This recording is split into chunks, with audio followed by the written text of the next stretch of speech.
Look at this beautiful red sun rising in the morning.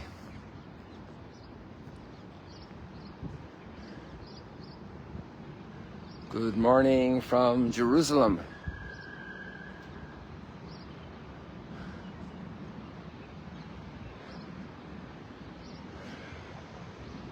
I hope somebody shares these pictures with the Carmelites on the Mount of Olives, the sisters, and they can see their wonderful church tower of the Our Father Church embraced by the sun, shielded by the sun, illuminated by the sun.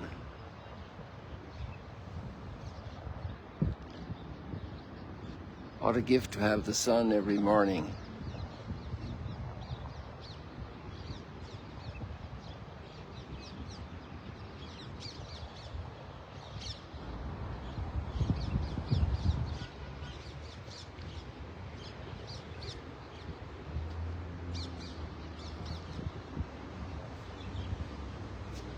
I need to go this direction to keep the sun in relationship to the tower. There we go.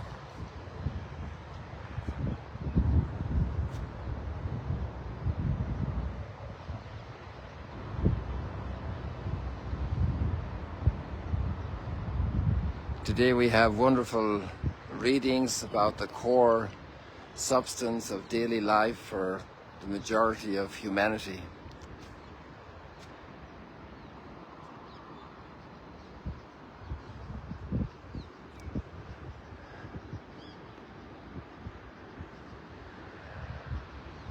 The great challenge of daily life. Today our world has a lot of solitude, a lot of people alone, isolated, on their own, lonely. And we were made to be together. Our essence is togetherness.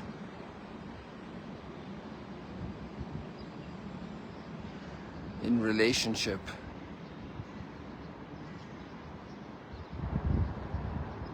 With our relatives, with those related to us. And this has wonderful deep origins for us who believe in the Creator, that He's deeply involved with our reality, made in His image and likeness as we are.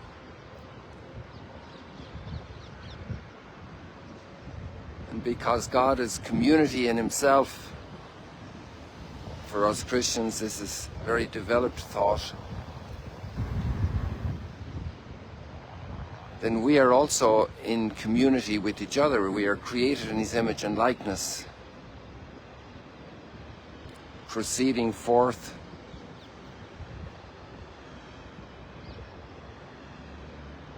from the one origin, the one beginning.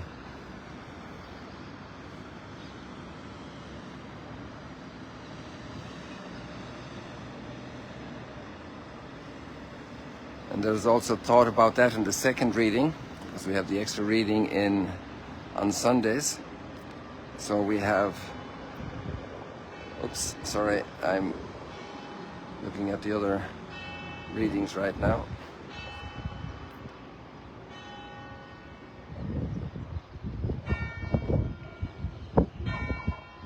So here we have the Franciscans ringing in 6:45.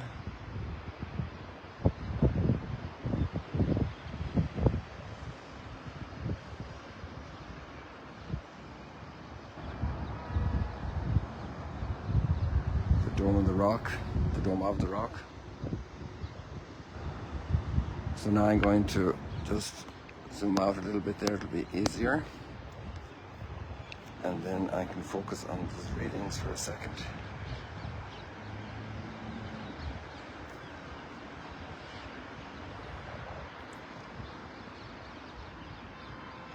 all have one origin.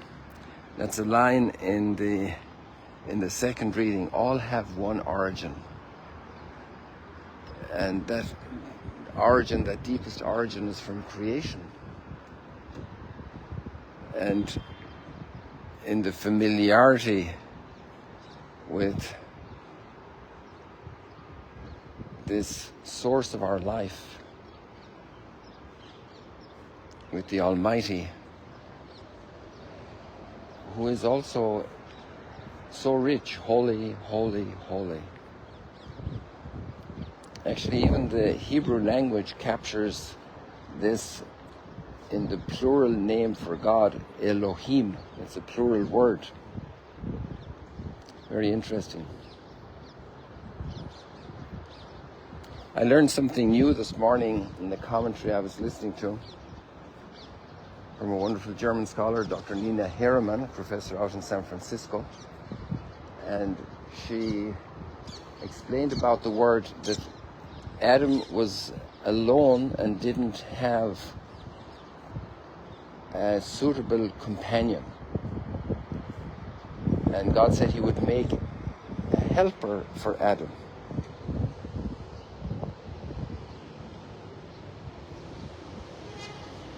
In the English translation, we have a suitable partner. The original word in Hebrew is helper, but it's helper in a very special sense, that it is a word that's only used for God himself, who helps us.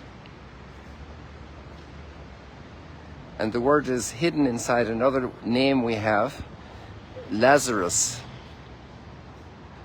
And right there where the sun is rising, maybe a few moments earlier, just as before was rising before the Our Father Tower, a little bit more to the left there where we see it right now. Right back there is Bethany, the home of Martha, Mary, and Lazarus. And the name Lazarus, the Hebrew version of that name is Eliezer. My God is my help. Eliezer, my God, help. Help me, God. So help me, God. We often have this expression. And apparently the only time, with one or two very special exceptions, that the word Ezer is used in the Bible is always when God is helping. And God wants to make an Ezer, a help for Adam. And so it's God himself comes to help Adam through his equal, not somebody from the earth, but from his very flesh. Not like the animals that come from the earth, but from his very flesh, from his very person. There's obviously a lot of great meaning in those words, and a lot of study one can do. And I think the understanding about marriage, which is the dominant theme of the readings today, the major understanding of marriage is clear to everybody. I think it's like the major understanding about peace is clear to everybody. The problem is doing peace, living peace. The absolute vast majority of people don't want war. So we know let's say the theory, but what about the practice? How do we prepare people today for marriage? How are we going to start? What's the right age to prepare people for marriage? And maybe the best answer is before they're born. In the very womb, in the love that father and mother give the child. And that love is the mutual love they have for each other. It's the greatest gift they can give the child, is their mutual love.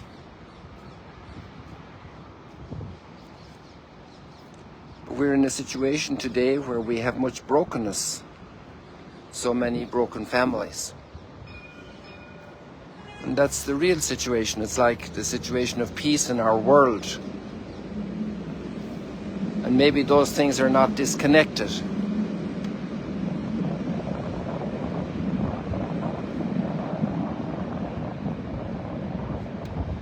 Actually, maybe they're not disconnected at all.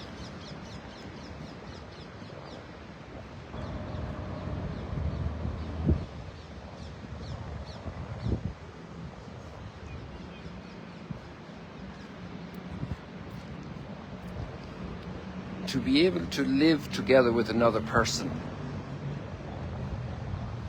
for men and women to establish a family.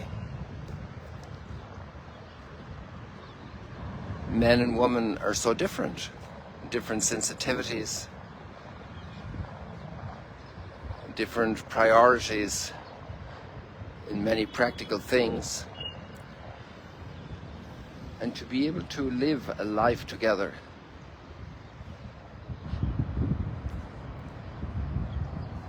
And one of the challenges we probably have today is individualism, that we expect and want a very independent lifestyle. And our technological developments enable that. Our procurement of food, our conservation of food, our ability to travel, our ability to develop talent. Theoretically, you could self-educate through YouTube or online work.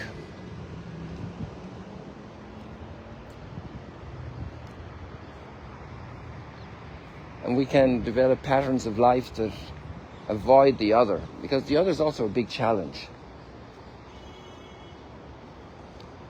How to measure up to another person.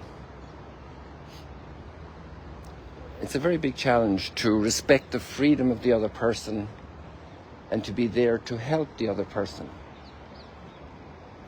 to cherish the other person, not just when they're successful in the limelight, winning trophies, liked by everybody, but when they're in the dumps, when they're down, when their health is failing. And how does somebody learn that? How does somebody learn that ability? Also to deal with changing psychological situations and attitudes. That's learned from childhood. Siblings, they're taught by their parents how to respect each other, to recognize the dignity of each person.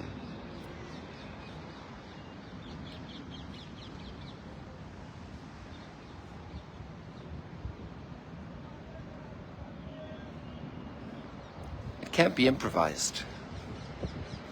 We don't improvise writing or reading or driving a bike or finding our way to the station.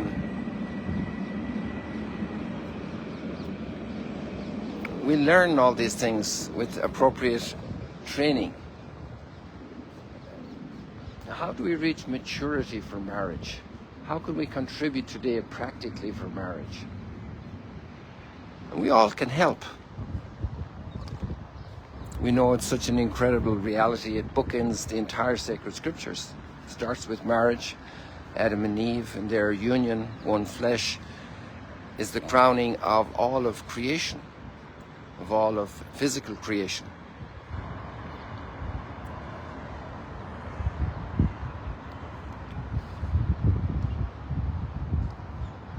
And at the end of the Bible, we have the wedding feast of the Lamb.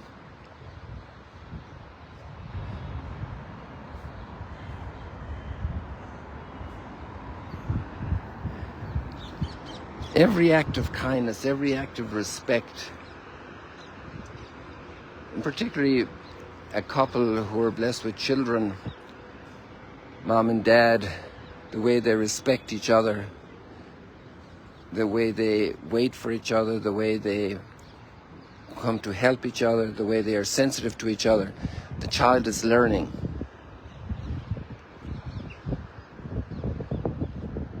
The way they talk about each other, in each other's presence, in each other's absence. And And so children learn the culture of family life.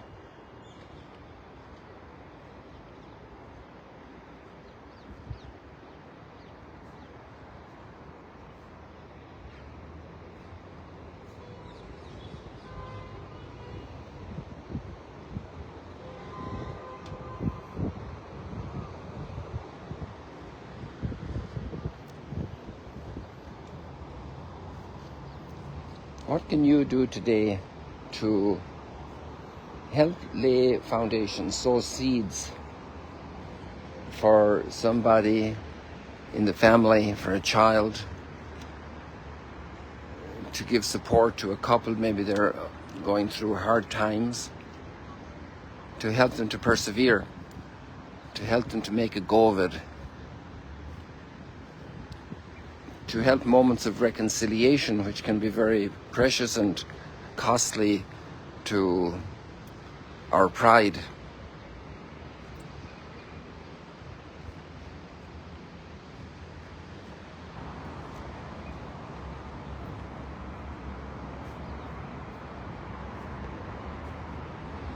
We'll continue talking about this at the Mass this morning at 8:15.